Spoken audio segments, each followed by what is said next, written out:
കാലിക്കറ്റ് സർവകലാശാലയിൽ കരാർ താൽക്കാലിക നിയമനത്തിൽ ചട്ടലംഘനമുണ്ട് എന്ന് കണ്ടെത്തൽ. 704 നിയമനങ്ങളാണ് ചട്ടവിരുദ്ധമെന്ന് കണ്ടെത്തിയത്. സിൻഡിക്കേറ്റ് അംഗം ഡോക്ടർ റഷീദ് അഹമ്മദ് കേന്ദ്ര തൊഴിൽ മന്ത്രി മൻസുഖ് മാണ്ഡവ്യയ്ക്ക് പരാതി നൽകി.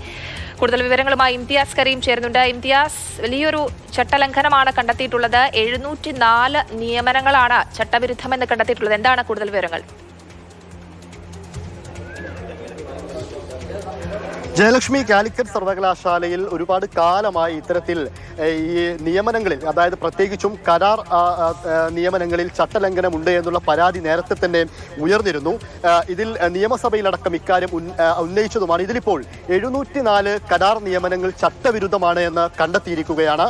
അതോടൊപ്പം തന്നെ ഇതിലിപ്പോൾ കേന്ദ്ര തൊഴിൽ മന്ത്രി, കേന്ദ്ര ലേബർ കമ്മീഷൻ സംസ്ഥാന കമ്മീഷണർക്ക് വേണ്ടിയിട്ട് ഇതിൽ നടപടിയെടുക്കണമെന്ന് ഒരു നിർദ്ദേശവും നൽകിയിട്ടുണ്ട്.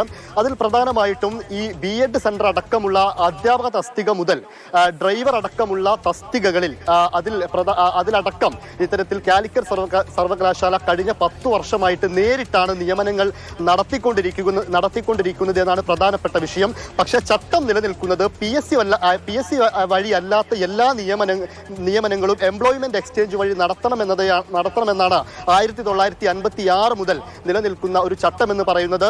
തീർച്ചയായിട്ടും അത് ലംഘിച്ചുകൊണ്ടാണ് കാലിക്കറ്റ് സർവകലാശാല കഴിഞ്ഞ 10 വർഷമായി ഇത്തരത്തിൽ നിയമനം നടത്തിക്കൊണ്ടിരിക്കുന്നത്. ഇത് നിയമസഭയിലടക്കം ഉന്നയിച്ച സമയത്ത് ഇത്തരത്തിൽ എംപ്ലോയ്മെന്റ് എക്സ്ചേഞ്ച് വഴി നിയമനങ്ങൾ നടത്താത്ത ഉദ്യോഗസ്ഥർക്കെതിരെ കൃത്യമായ നടപടി എടുക്കുമെന്ന് മന്ത്രി വി ശിവൻകുട്ടി പറഞ്ഞിരുന്നെങ്കിലും അതിലൊന്നും ഒരു നടപടി ഉണ്ടായിട്ടില്ല. എന്നാൽ ഇപ്പോൾ സിൻഡിക്കേറ്റ് അംഗമായിട്ടുള്ള ഡോക്ടർ റഷീദ് അഹമ്മദ് ഇതിൽ മൻസുഖ് മാണ്ഡവ്യക്ക്, കേന്ദ്ര തൊഴിൽ മന്ത്രിയായിട്ടുള്ള മൻസുഖ് മാണ്ഡവ്യക്ക് പരാതി നൽകിയതിന്റെ അടിസ്ഥാനത്തിലാണ് ഇപ്പോൾ ഒരു നടപടി എന്ന രീതിയിൽ വന്നിരിക്കുന്നത്. ശരി ഇംതിയാസ്, കരാർ നിയമനത്തിലാണ് ചട്ടലംഘനം കണ്ടെത്തിയിട്ടുള്ളത്. 704 നിയമനങ്ങളാണ് ചട്ടവിരുദ്ധമെന്ന് കണ്ടെത്തിയിട്ടുള്ളത്. ഇംതിയാസ് കരീമാണ് വിവരങ്ങൾ പങ്കുവച്ചത്.